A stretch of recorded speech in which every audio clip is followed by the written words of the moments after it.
smoker, guys. Heavy smoker talaga siya. Kahit ilang beses na siya na-stroke, nag-i-smoke pa din siya.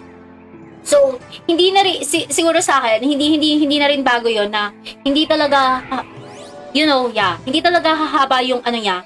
Kasi, heavy smoker talaga siya, guys. Yung tipon talaga na, malalanghap mo yung usok niya. Imagine, nag-yoshi sa loob ng kwarto. Nalalanghap namin lahat yung yosi.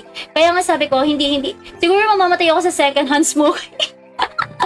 Pero yun nga, guys, my father just died and siya lang yung heavy smoker sa family namin. Ayan. Pero, ayan. Yung bunso kong kapatid, sinasabi ko, tigilan mo na yung pag-vape, kahit vape lang yan. Kaya lang, guys, hindi ko mapipigilan yung utak ng bunso kong kapatid. Ayan. Bahala ka dyan. Enjoy your life. Ayan. Enjoy your life na lang. Kasi minsan, wala din naman din tayong magagawa kung ano yung gustong buhay ng mga kasama natin. Ayan.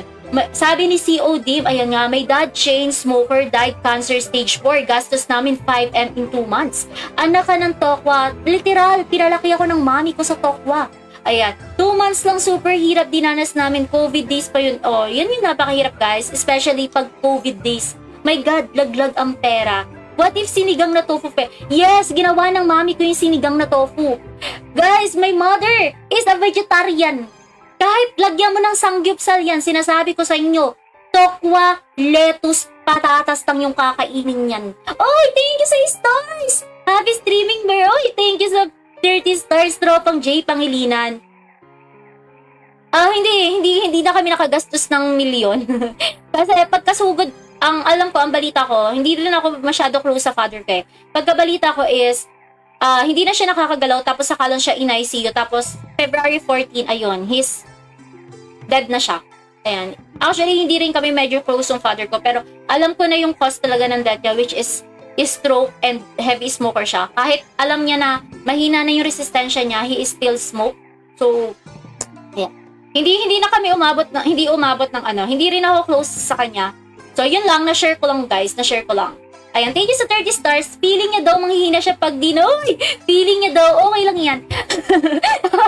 Feeling daw manghihina siya pag hindi nagyoyosi. Uy, ano yun? Ayan, same tayo, experience, lakas baga. Second smoke, grabe, ayan. So, ibig sabihin si CODM Garano, hindi siya nag-i-smoke. Nice one. Yung boyfriend ko hindi rin nag-i-smoke. Shoutout sa'yo, mahal.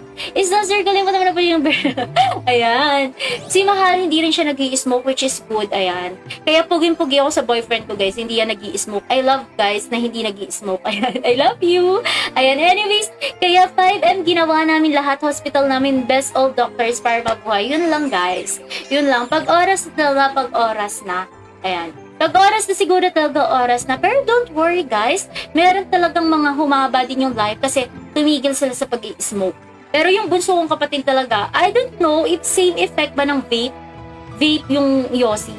Pero malakas din mag-vape yung bunso kong kapatid. Buti na lang talaga wala pa siyang trabaho ngayon kasi wala siyang pambiling juice. Pero kung may trabaho na yun, baka puro juice lang yung kainin nun. Ayan. Asian Hospital kami. Uy! Tapos COVID pa, kasagsagan, di ba? Oh my God! Ang laking gastos niyan, tropa. Ano ba age ng kapatid? Yung bunsong kapatid, he is 24 years old. Ay, hindi. 22 lang pala, gagi. 22 years old. Yung bunso kong kapatid, he is 22 years old. Ayan.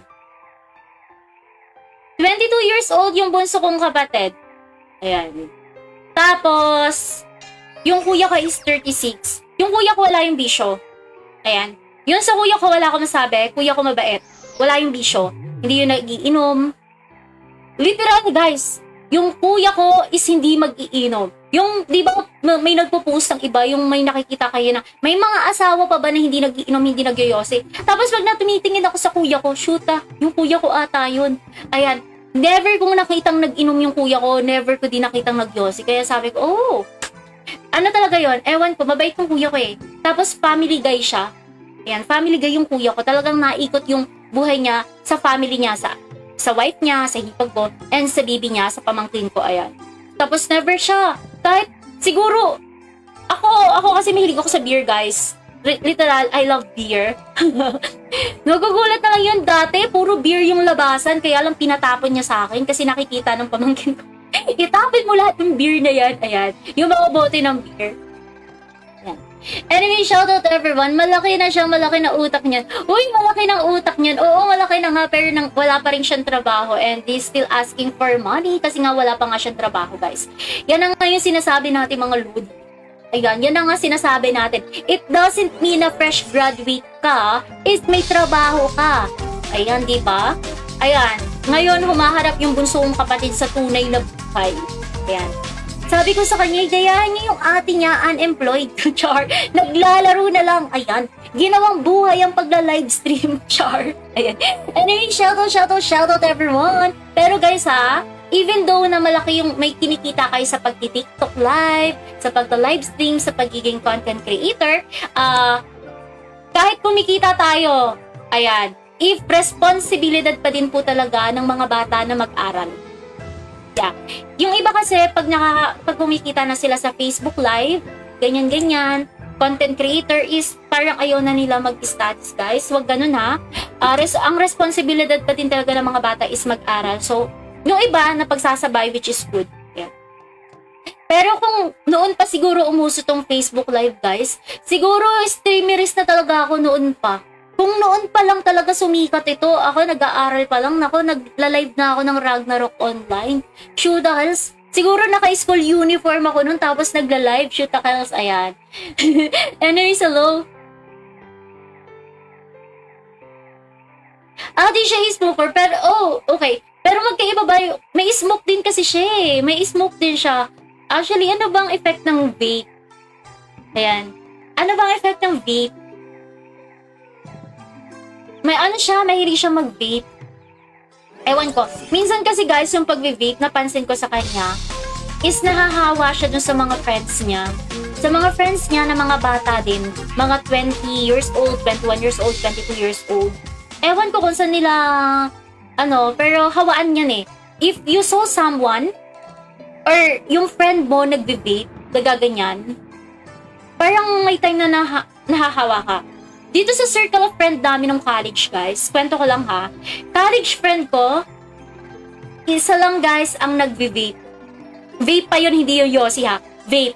Tapos, kaming lahat, walang nag-yosi sa amin, pero mga lasinggero at lasinggera kami. Pero imagine, yung circle of friends namin guys, walang nag-yosi. Promise, doon sa circle of friends namin, pero mga tarantado kami.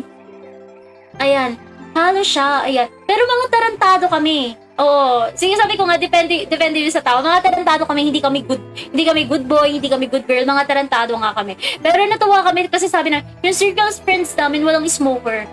Walang nag-i-smoke talaga. Kahit magkakasama kami, for example, mga lasinggera, oo. Yung uuwing pagewang-gewang. Pero yung sa table na uusok talaga, wali talaga. Magkakasapakan yun. Magkakasapakan. Itigil mo nga yan, shoot ka. Ayan. Pero that's fine. Pag smoke ka sa 30 ka na, prepare ka na gastos habang buhay. Ayan. Kapag kasi cells may start na mag-mutation. Actually, yung father ko never siya nag-stop mag-smoke kahit na-stroke na siya ng ilang beses. So, expected siya. He died at the age of 56. This February 2023. And expected, guys, talaga na hindi naman talaga tatagal yung life. Yeah. Expected na talaga yon. Wala tayong magagawa. Si Science TV medical doctor yun. Wow! Oh, shoutout kay Science TV. Wow! Medical doctor pala si Science TV. Shoutout. Ayan. Shoutout. Guys, yun yung isa pa sa nakakatawa sa mga streamer ng Ragnarok. So, don't bully Ragnarok streamer, guys. Kasi kami, ayan, especially sa ibang mga streamer, may mga lisensya yan. Ayan. Sabi nga nila, si Science TV is a medical doctor. Shoutout kay Science TV. And Science TV is a good friend as a streamer din, mga lodi. Pag may time siya, he also support my live stream. And pag nakikita ko din siyang naka-live, I also share his live stream. Ayan, anong tawag sa mga nagbe-vape? Ayan, 2000 Chinese invented vape. Anong tawag sa mga nagbe-vape? Vapor, ayan, diba? Proud vapor yung bunso kong kapatid. Ayan. Ay, tama pala. Vapor. Ayan. Vapor ang tawag sa mga